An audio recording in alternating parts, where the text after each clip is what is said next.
Okay, boys and girls, we're going to start our science lesson, so I'm going to start calling tables to the rug.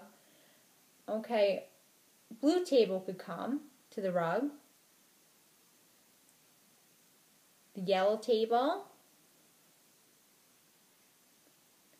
The green table. And last but not least, the red table could come and join us.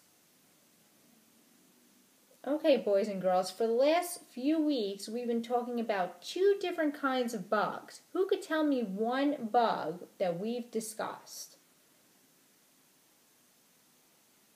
Beth? Good, dragonflies. Okay, what was the other bug that we just recently spoke about? Chris? Good, butterflies. We learned all about the life cycle of a butterfly, of how it changes from a caterpillar to a butterfly. Well, today we're going to continue talking about another bug, and I'm going to give you a little bit of a hint. This bug makes this. Who could tell me what this is? Kevin? Good, honey. And can anybody tell me what bug makes honey? John? Good, honeybees. So today we're going to learn about honeybees and how they make honey. And we're going to read the book called The Honeymakers by Gail Gibbons. Now, Gail Gibbons is the author. Who could tell me what the author does? Bill? Good, the author writes books. It is springtime. 2 beekeepers have placed a beehive on a hill.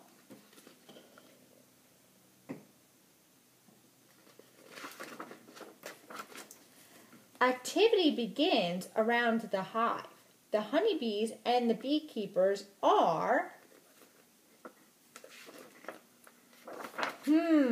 honeybees travel to and from the hive. Their earliest ancestors lived about 80 million years ago. The scientific name for honeybees comes from the Latin word apis mellifera, meaning honey bearer. Honeybees are social creatures. They form highly structured groups called colonies. In a colony, as many as 50,000 or more bees live together and work at their own special jobs. So what is this structure called? John? Good, they're called colonies. That's where the bees stay.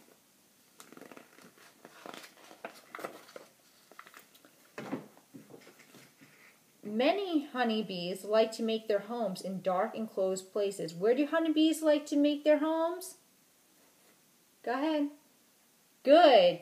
In cold, dark places. Often a colony of wild honeybees builds its hive in a hollow tree. Honeybees care for today's beekeepers live in box-shaped wooden hives. Inside the beehive, the honeybees are building an amazing structure called a honeycomb. It is made up of countless 6-sided cells.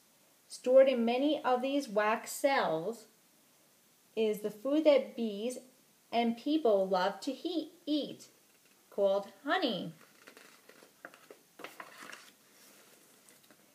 3 different kinds of honeybees live inside all beehives.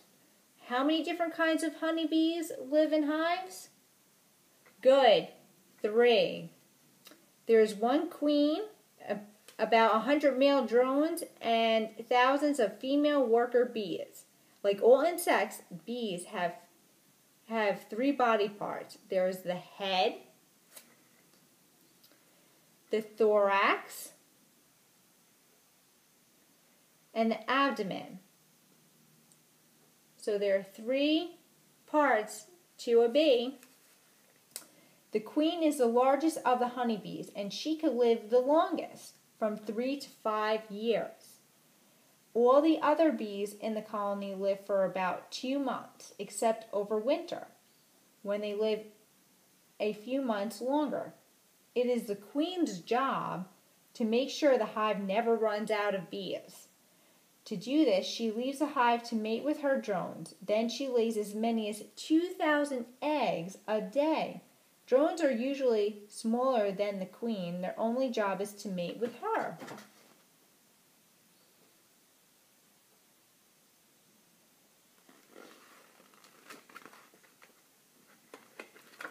Most cells in the beehive are used for storing honey, but some are used for the queen to lay her eggs. These are called brood cells. In each brood cell, a bee will develop and grow. The largest brood cells are queen brood cells, also called royal cells.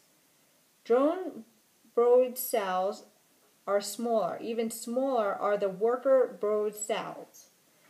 Most eggs the queen lays are no bigger than a period at the end of a sentence. So just picture this period at the end of the sentence.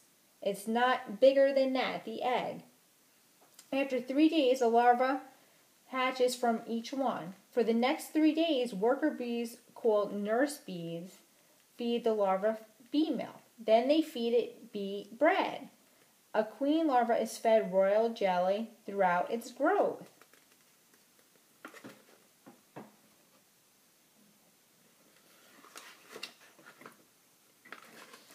Each larvae grows quickly, then spins a silky cocoon around itself. Inside the cocoon, a pupa develops. A nurse bee seals the cell with wax.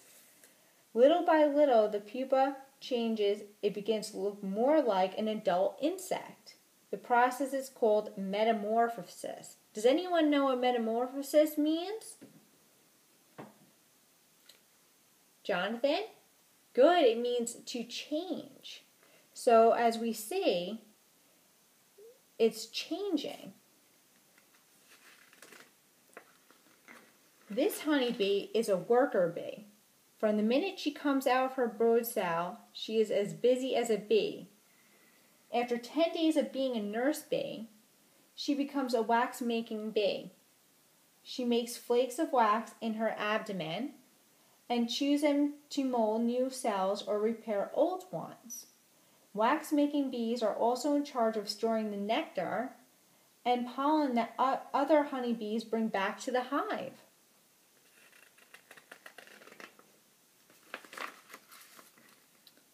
About a week later, the wax-making bee becomes a guard bee and begins its outdoor life. Guard bees protect the hive. The worker bee is now about 3 weeks old. She is ready to become a forager bee. Her last job, but a very important one, forager bees are the bees you see zipping from flower to flower. Whoever sees that, if they're out in their yard playing? Oh, you do? Good. They collect sweet juices called nectar from the flowers for honey making. So what do bees collect from flowers? Kevin? Good, nectar. At each flower, the forager bee collects nectar with her proboscis. She stores the nectar in a special part of her body called the crop, or honey stomach. The stomach is separate from her other stomach. As she goes from flower to flower, she comes in contact with a yellow powder called pollen. Some of the pollen is collected in little baskets formed by the special hairs on her hind legs. So that's where the pollen is collected. Can everyone sing?